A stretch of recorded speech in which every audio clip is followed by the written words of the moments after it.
KKB kembali berulah kontak senjata dengan polisi hingga bakar aset milik PT MTT lalu kabur ke hutan. Kelompok kriminal bersenjata atau KKB membakar aset milik PT MTT, Marta Teknik Tunggal di distrik Ilaga, Kabupaten Puncak, Papua.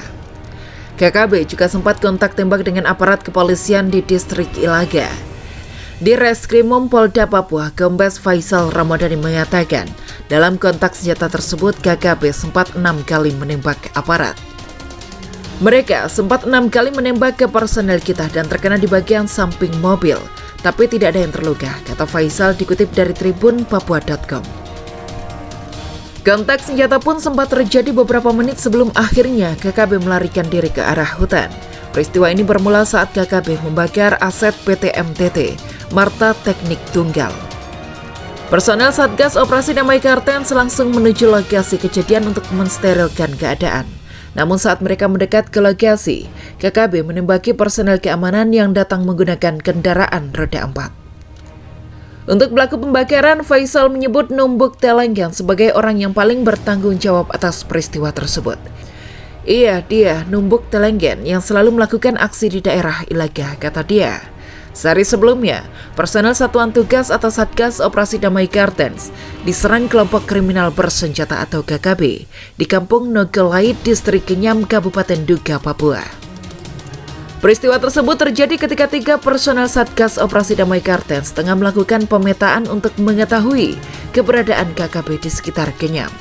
Sekitar pukul 12.53 waktu Indonesia Timur, personel berpapasan dengan KKB yang diduga kuat merupakan kelompoknya Egyanus Gogoya dan kemudian anggota ditembaki.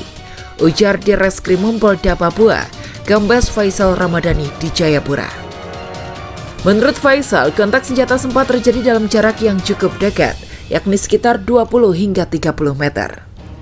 Total ada 29 bekas tembakan yang tertinggal di kendaraan roda 4 yang digunakan personel Operasi Damai Kartens, termasuk bekas tembakan di salah satu ban.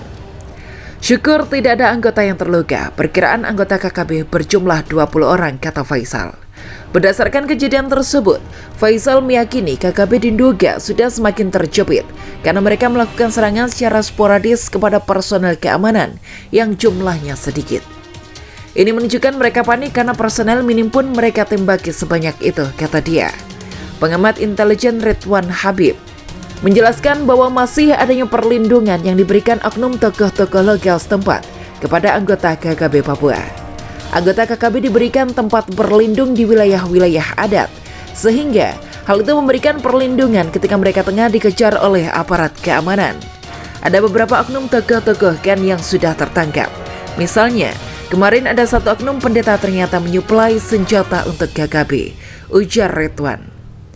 Jadi ini problem juga karena di sana masih ada oknum tokoh masyarakat adat yang masih melindungi orang-orang KKB itu. Jadi makin susah untuk dikejar imbuhnya.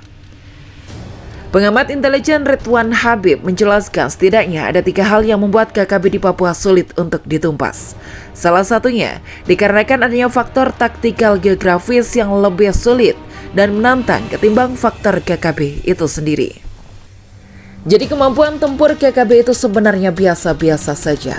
Tetapi karena situasi geografis di Papua, vegetasinya, kemudian hewan-hewan yang ada di sana, itu membuat mereka lebih kuat bertahan daripada pasukan pemukul dari TNI dan Polri yang mengejar, kata Ridwan pada Kompas.com. Salah satu alasan kenapa KKB Papua sulit diberantas adalah faktor koordinasi antar lintas tim yang ikut bergerak bersama-sama melawan KKB. Menurut Ridwan, ada banyak tim atau unsur yang dilibatkan dalam memberantas kelompok tersebut, seperti TNI, Polri, BIN dan Satuan Tugas Lokal dari Kodam setempat.